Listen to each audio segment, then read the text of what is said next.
चुनाव सिर्फ आप और भारतीय जनता पार्टी नहीं जीती, आपके टूल किट में मीडिया थी, आपके टूल किट में इलेक्शन कमीशन था, आपके टूल किट में ईडी था, आपके टूल किट में आईटी था, आपके टूल किट में इलेक्ट्रल बॉन्ड्स थे, आपके पास क्या क्या नहीं था, फिर भी आप अगर 240 पे आ गए तो आप समझिए जनता की ये बड़ी आपके मुंह पे थप्पड़ है। आप चित्रा जी, ऐसा है महाराष्ट्र के ऊपर ज्ञान ना तो मैं आपसे सुनूंगी ना ज्ञान मैं सुधांशु जी से सुनूंगी। हमने ये भी देखा है किस तरीके से टेलीविजन चैनल्स ने जस्टिफाई किया कि कैसे इलेक्शन कमीशन पार्टी सिंबल और पार्टी नाम उन दूसरे को दे देती है। चोर जो चोरी करता है, चोरी का सामान भी ले जाता है, उसको समर्थन देने का काम जो मीडिया ने भलीभांति निभाया है 2024 के चुनाव में हम सब उससे परिचित हैं। सब कुछ सहेंगे पर गद्दारी नहीं सहेंगे। और जब नरेंद्र मोदी जो ब्रांड है ना, नरेंद्र मोदी जी जो ब्रांड आप लोग कहते हैं, वो ब्रांड को भी चकनाचूर महाराष्ट्र ने ही किया है। सुधांशु जी को मैं कई बार एक शेर सुना चुका हूं कि वो हमें राजा कहें और हम उन्हें रानी कहें, शेख जी को खाम खा क्या है परेशानी कहें। असम का कंपैरिजन आप उत्तर प्रदेश से करें, वाह लॉजिक बहुत सही निकाला आपने, सच में आप बहुत ज्ञान है।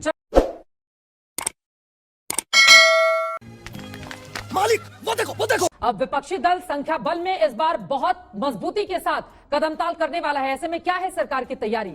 स्पीकर से लेकर तमाम मुद्दों पर वो अपना पक्ष मजबूती से रखेगा। देखिए, संख्या बल के ऊपर गजब का तर्क दिया जाता है विपक्ष के द्वारा। मतलब हमारे गठबंधन को बहुमत मिला, भारतीय जनता पार्टी को बहुमत नहीं मिला, तो हमारे लिए तो सबक है। और थर्ड अटेम्प्ट में 100 का अंक नहीं छू पाए, उनके लिए बहुत गजब है।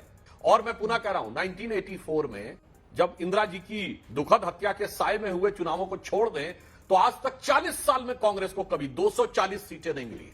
नरसिम्हा राव के समय में 232 थी, बाद में बाई इलेक्शंस होते हुए वो 240 टच किए थे। इसलिए संख्या बल का जो भ्रम दिखाने का प्रयास कर रहे हैं, हकीकत में शिजरा आपका बिखरता हुआ दिख रहा है, क्योंकि औपचारिक रूप से आपका गठबंधन सहयोगी छोड़ के चला गया। इधर हमारी तरफ सारे गठबंधन सहयोगी ने पूरे गरिमा मर्यादा के साथ मोदी जी के नेतृत्व में विश्वास व्यक्त किया और हम आगे बढ़े। तो ये अंतर दोनों को साफ दिखाई पड़ रहा है जनता को। हाँ, मैं बस एक सिंपल चीज कहूंगी, संख्या की बात हमने नहीं शुरू की थी। प्रधानमंत्री नरेंद्र मोदी ने पार्लियामेंट में आकर कहा था कि 370 भारतीय जनता पार्टी लाएगी, 400 पार एनडीए करेगी। तो इसलिए संख्या बल बार बार आपको जताना जरूरी है भाई साहब, इसलिए बोल रही हूं। और मैं चाहती हूं आप इसी अहंकार से रोज आकर टेलीविजन चैनल पे जनता को याद दिलाएं कि हमें बहुमत नहीं मिला है, हम तो फिर भी सरकार बनाए बैठे हैं। तो जैसे कि जनता जाने कि उनको और पुरजोर तरीके से आकर वोट करना पड़ेगा और आप जैसी अहंकारी सरकार को हटाना होगा। भारतीय जनता पार्टी का इतिहास जो अभी बता रहे थे 1984 से इनको नहीं मिला है, इसको नहीं मिला है, उसको नहीं मिला है। आपकी भी जो पहली सरकार बनी थी एनडीए की सरकार, वो भी क्राइसिस पे थी, जो सबसे पहले अटल बिहारी वाजपेयी जी की सरकार थी। मैं बस यही कहूंगी कि अगर जिम्मेदारी विपक्ष को मिली है उतनी ही जिम्मेदारी आपकी है। तीसरे टर्म में एटलीस्ट अपनी भूलों का सुधार करने की कोशिश करिए, प्रजातंत्र को प्रजातंत्र रखिए। और जो ये आप चुनाव भी जीते हैं, चुनाव सिर्फ आप और भारतीय जनता पार्टी नहीं जीती, आपके टूल किट में मीडिया थी, आपके टूल किट में इलेक्शन कमीशन था, आपके टूल किट में ईडी था, आपके टूल किट में आईटी था, आपके टूल किट में इलेक्ट्रल बॉन्ड्स थे। आपके पास क्या क्या नहीं था, फिर भी आप अगर 240 पे आ गए तो आप समझिए जनता की एक बड़ी आपके मुंह पे थप्पड़ है। आपको जिम्मेदारी दी गई है कि अब जिम्मेदारी से बर्ताव करिए, वरना आपका भी पैकअप करा देंगे। सुधांशु जी, विपक्ष के तेवर बता रहे हैं कि राह बड़ी मुश्किल रहने वाली है इस बार सरकार की सदन के अंदर। देखिए, प्रियंका जी ने टूल किट की बात कही तो मैं सिर्फ 3 फैक्ट रख देना चाहता हूं, बाकी देश की जनता खुद तय करे। यह भारत का इतिहास का पहला चुनाव था जब सीमा पार बैठे किसी धन कुबेर ने क्लियर कट कहा, जॉर्ज सोरस ने, कि मैंने $1 बिलियन खर्च करने हैं मोदी जी की सरकार को गिराने के लिए। कोई चुनाव हो तो बता दीजिएगा। यह भारत के इतिहास का पहला चुनाव था जब किसी अखबार में छपी बात की बात नहीं कर रहा हूं, किसी दुनिया के एक देश की फॉरेन मिनिस्ट्री ने ऑफिशियल स्टेटमेंट दिया, रशिया ने, कि भारत के चुनाव में बाहर से हस्तक्षेप किया जा रहा है। यह भारत के इतिहास का पहला चुनाव था जब पाकिस्तान का पूर्व मंत्री एग्जैक्ट वही भाषा बोल रहा था कि भाजपा हारनी चाहिए, मोदी जाना चाहिए, उसके बाद जो मर्जी हो कर लेंगे। बस मैंने 4 फैक्ट रख दिए, अब जनता तय करेगी किसका टूल किट क्या था और किसका क्या प्रभाव था और किसको कहां से किस प्रकार की मदद, समर्थन और स्नेह प्राप्त हो। तुम्हें शर्म है? कुछ शर्म आया है? देखिए, बीजेपी बहुमत से दूर रह गई, लेकिन दूसरा पक्ष यह भी है जो बीजेपी की ओर से बार बार सुधांशु जी बता रहे हैं कि एनडीए को बहुमत मिला है। और ये कई सालों के बाद ऐसा हुआ है जब भारतीय जनता पार्टी इतनी बड़ी पार्टी बनकर उभरी है। विपक्षी दलों के दायित्व को लेकर भी उन्होंने चर्चा की कि संख्या बल अगर ज्यादा है तो सिर्फ बवाल नहीं करना है। और राजकुमार भाटी जी, आपकी पार्टी तो देश की तीसरी सबसे बड़ी पार्टी बनकर सदन के भीतर कदम रखने जा रही है, क्या है तैयारी आप लोगों की? एनडीए को तीसरी बार बहुमत प्राप्त हुआ और मोदी जी तीसरी बार प्रधानमंत्री बने, इसके लिए उनको बहुत बहुत शुभकामनाएं। और उम्मीद करेंगे कि सत्ता पक्ष और विपक्ष दोनों मिलकर देश के लोकतंत्र को मजबूत करने के लिए और देश के विकास के लिए योजनाएं बनाएंगे।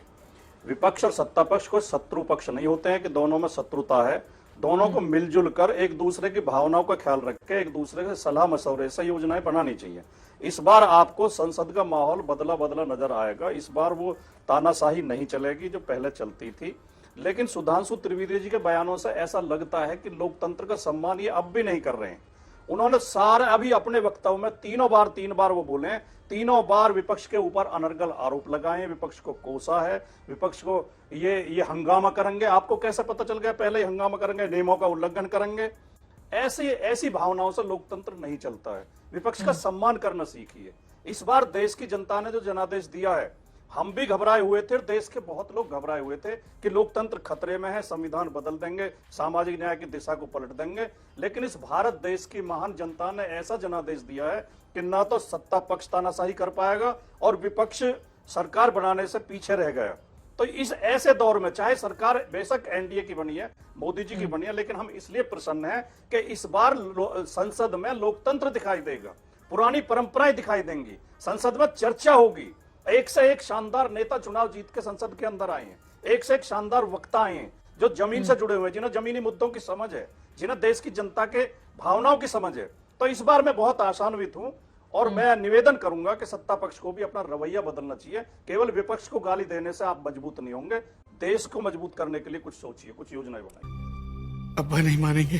सुधांशु जी जल्दी से आप जवाब दे दीजिए। वो कह रहे हैं कि सरकार की तानाशाही नहीं चलने दी जाएगी सदन में। बस एक लाइन में आप एक और परिवर्तन देखिए जो समझ में नहीं आ रहा। प्रियंका जी बैठी, गौर से समझिए।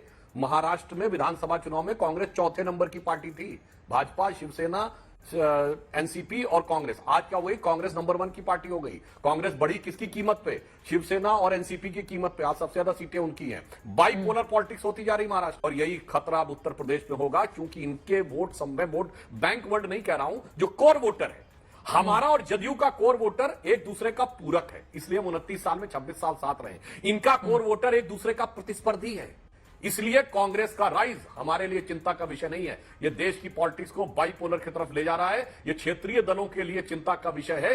इनको समझना चाहिए है कि आगे का भविष्य हमारे लिए चिंता का सबब नहीं है, इन इंडी गठबंधन के दलों के लिए चिंता का सबब है। क्योंकि कांग्रेस का वो पुराना दौर उनको दोबारा लगने लगा है। ऐसा नहीं आने वाला, पर उनको लगने लगा, और उनकी जो पहली दृष्टि होगी वो उसी वोट बैंक पे होगी जो इन्होंने कांग्रेस से छीना था। प्रियंका जी जवाब देना चाह रही है। प्रियंका जी ये बात तो सच है ना? हाँ बेटा, लगता है तुम गू खा के ही मानोगे। देखिए महाराष्ट्र में 2019 की स्थिति शिवसेना उद्धव गुट के लिए क्या थी? नहीं, मुझे मौजूदा आप स्थिति क्या है? चित्रा जी ऐसा है, महाराष्ट्र के ऊपर ज्ञान ना तो मैं आपसे सुनूंगी, ना ज्ञान मैं सुधांशु जी से सुनूंगी। चित्रा जी ऐसा है, महाराष्ट्र के ऊपर ज्ञान ना तो मैं आपसे सुनूंगी, ना ज्ञान मैं सुधांशु जी से सुनूंगी।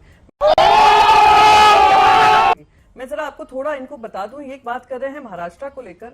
भाई साहब जब हमारे साथ थे 21 सीट जीती थी आपने 25 सीट लड़कर, आज आप 9 पे आ गए हैं। 28 सीट लड़ी हैं और 9 पे आ गए हैं। ये उन्हीं चीजों का परिणाम है जहां पर आपने अपनी पार्टी, जिसने आपके साथ 25 साल खड़े रहे, आपके सुख में दुख में, जब आप 2 सीट पे थे आप 404 सीट 303 सीट पर आए, हम लोग आपके साथ दिया था। पर आपने जिस तरीके का काम किया है, पार्टी को तोड़ने का, पार्टी पक्ष को तोड़ करने का, हमारा अस्तित्व खत्म करने की कोशिश करने का, हमारी पार्टी का सिंबल और नाम लेने का, और तब आकर आप हमें यहाँ पे ज्ञान देंगे तो आपका ज्ञान तो सुनने से रही। ये सबको मात देकर, नरेंद्र मोदी जी के झूठे वादे दिखाकर, झूठे इरादे जनता के सामने महाराष्ट्र में लाकर, आज महाराष्ट्र की जनता ने हमें आशीर्वाद दिया है, वो प्रेम दिया है। आज भी हम सेकंड लार्जेस्ट पार्टी हैं लोकसभा चुनाव में, तो आपसे तो ज्ञान हम कतई नहीं लेंगे।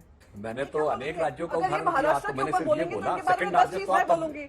अब मैं नहीं, तो क्योंकि मैं प्रियंका महाराष्ट्र चतुर्वेदी की जी हूँ, भाई आपसे साहब, तो मैं महाराष्ट्र से की ही हूँ। बात मैं होगी ना। महाराष्ट्र से उद्धव राज्यसभा का ठाकरे नेतृत्व इतनी कर रही तलखी हूँ। ठीक नहीं है, ठीक है, आपकी बात महत्वपूर्ण है प्रियंका जी। लेकिन अगर एंकर भी आपसे सवाल पूछेगा तो उद्धव ठाकरे का तो पूरा का पूरा वर्चस्व महाराष्ट्र को लेकर। अब आपसे मैं यूपी का सवाल तो पूछूंगी नहीं, आप बेवजह नाराज हो गए मेरे ऊपर।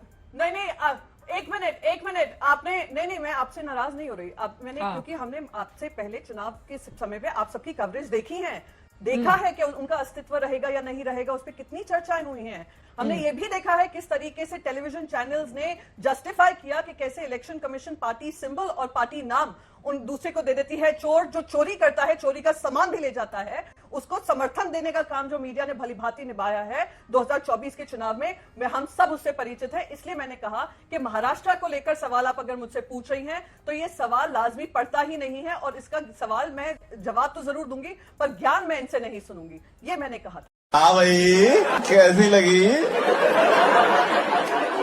आगे स्वाद। आप गौर से समझिए, और आप नहीं समझना चाहते हैं तो कोई बात नहीं, मुगालते में रहिए। और जहां तक है चोरी करने की बात, तो श्रद्धेय बाला साहब ठाकरे जी की विरासत के साथ जो आप लोगों ने किया है, आज आप जिन लोगों के साथ जाके अरे, खड़े अरे हुए भाई हैं, अरे मुंबई के जिन इलाकों में बाला साहब ठाकरे जी के नाम से दहशत फैल जाया करती थी, उन इलाकों में जाके वोट मांगे गए हैं। और वोटिंग का पैटर्न देख लीजिए तो समझ में आ जाएगा कि कौन आदरणीय बाला साहब ठाकरे जी की असली विरासत के साथ खड़ा है और कौन अब उधार की विरासत के साथ जाके चला गया है, जिसने अपनी विरासत आउटसोर्स कर दी है उस पार्टी को जिसके विरुद्ध लड़ने का संकल्प लेकर वो खड़े हुए। अच्छा मैं बोलिए प्रियंका जी। हाँ, मैं तो उम्मीद करती हूँ सुधांशु जी, मैं उम्मीद करती हूँ सुधांशु जी आप ये वक्तव्य रोज आकर टेलीविजन चैनल पे महाराष्ट्र को लेकर करेंगे, क्योंकि महाराष्ट्र की जनता आप लोगों को देख रही है, आपका अहंकार समझ रही है। वो कह रही है महायुति को तो देख नहीं रहे हैं, महाझूठी अलायंस में जो आए दिन जूते चप्पल चल रहे हैं उसके बारे में तो बात नहीं कर रहे हैं। आप ज्ञान कांग्रेस और शिवसेना के अलायंस की बात कर रहे हैं।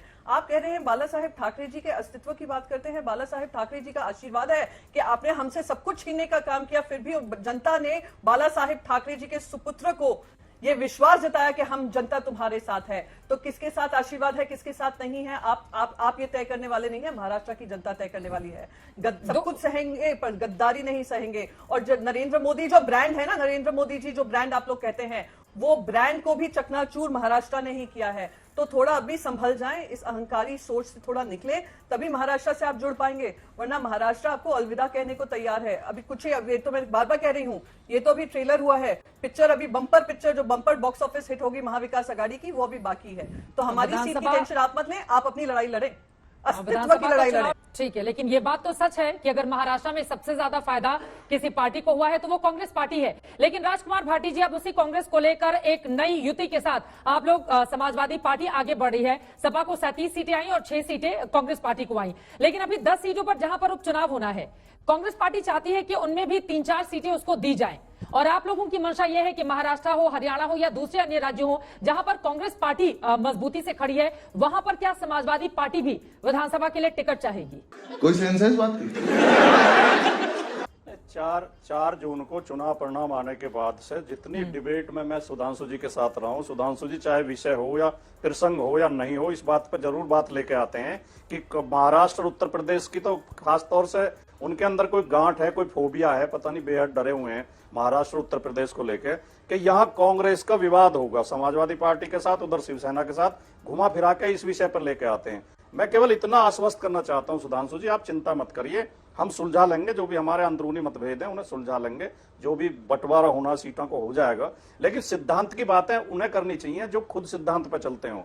आप प्रियंका जी से तो कह रहे हैं कि आपने किसके साथ गठबंधन कर लिया, वीडियो सुना है, पुराने वीडियो सुन रहे हैं तो आप पासवान जी का सुनिए जो बीजेपी को भारत जलाओ पार्टी कहते थे, बिहार के मांझी जी का वीडियो सुनिए जो राम को काल्पनिक बताते थे, राम का अस्तित्व मानने को तैयार नहीं थे। जब आप उन्हें गले लगा सकते हैं तो हम भी राजनीतिक परिस्थितियों के अनुरूप गठबंधन कर सकते हैं, नई पार्टियों से जुड़ सकते हैं, इसमें कोई विशेष बात नहीं है। जहां तक उत्तर प्रदेश का सवाल है, अब वो जो मत प्रतिशत आप बता रहे थे, परसेंटेज पे जा रहे थे, समाजवादी पार्टी ने 90% वोट बैंक का दायरा तैयार कर लिया। अब वो जो पुराने जुमले आप छोड़ते थे और हमें बदनाम करते थे, एमवाई पार्टी, अब उससे बहुत ऊपर पार्टी उठ चुकी है। अब ये पीडीए की पार्टी बन गई, 90% पीडीए की पार्टी है। और इन चुनावों में ये देखा आपने, अब आपकी पार्टी को लोकसभा में हाफ कर दिया, विधानसभा में साफ कर देंगे, ये उत्तर प्रदेश का साफ संकेत है। अगर इनको अब भी आंखों देखा समझ में नहीं आ रहा है, समाजवादी पार्टी की जीत की चर्चा हो रही है या कांग्रेस की जीत की, जिसको 9.36% वोट मिला उत्तर प्रदेश में,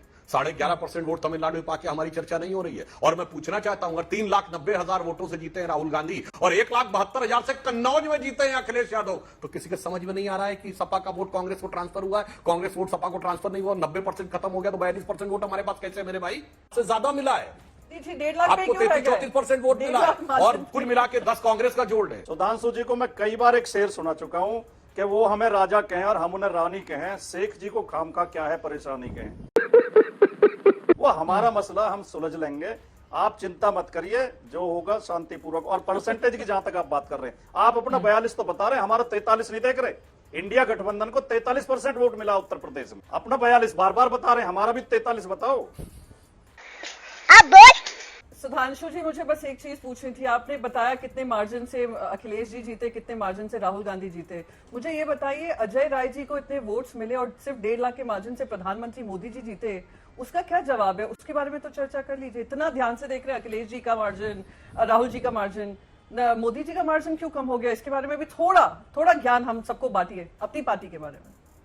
आप वो बात क्यों पूछते हैं, अरे जो बताने के काबिल नहीं है। बताइए पूरे देश में सबसे बड़े मार्जिन से कौन जीता है? पहले मेरे प्रश्न का उत्तर दोनों में से कोई बता दे, फिर मैं बताता हूं। सबसे बड़े मार्जिन से कौन जीता पूरे देश में? कौन सी कॉन्स्टिट्यूएंसी में? बताइए। मैं बताती हूँ, खरीद लिया था। मैं बताती हूँ, नहीं बताया तो मैं अमित बता शाह दूंगा। जी ने जीता होगा। अमित शाह जी ने जीता होगा। और होम मिनिस्टर ने इंटेलिजेंस इनपुट नहीं दिया मोदी को कि अगर मोदी जी, अगर आपको कोई प्रियंका गांधी जी खड़ी हो जाती है आपके खिलाफ तो आप हार सकते थे। सुनिए, अमित शाह जी से ज्यादा मार्जिन से, सुनिए, हमारे यहाँ सबसे ज्यादा मार्जिन से शिवराज सिंह चौहान जी जीते हैं, मगर पूरे देश में सबसे ज्यादा मार्जिन से धुबरी की सीट से कांग्रेस के रकीबुल हसन जीते हैं 10.25 लाख वोट के मार्जिन से। और ये वही इलाका है धुबरी बरबेटा करीमगंज जहां सबसे ज्यादा बांग्लादेशी घुसपैठी है। 1.5 लाख नरेंद्र मोदी देखा क्या जो मैंने फैक्ट बताया? डेमोग्राफी बिल्कुल। अब तो सच बोल दे के भाई तो मैं कह रहा हूं, और आप उनके साथ खड़े हो गए। कहां वो बाला साहब ठाकरे जी की पार्टी थी जो कहती थी मैं देखता हूं कौन बांग्लादेशी घुसपैठिया यहाँ रहता है। आज उनके वोटों के दम पे जीतने के बाद कह रहे हैं हमको ज्ञान न दो। कोई ज्ञान नहीं दे सकता। जागरूक व्यक्ति की आंखें कोई नहीं खुला सकता। जिसकी आंखें बंद हो गजब उसे का खुलाया रहा जाता है। कि असम का कंपैरिजन आप उत्तर प्रदेश में कर रहे हैं। असम का कंपैरिजन आप उत्तर प्रदेश से कर रहे हैं। वाह, लॉजिक बहुत सही निकाला आपने। सच में आप बहुत ज्ञानी हैं।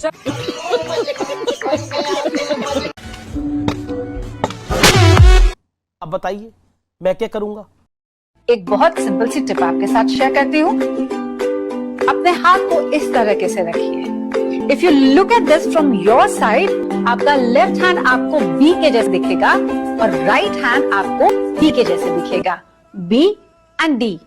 बी फॉर थोड़ी मदद रखिए। वे मैथों तेरा मन पर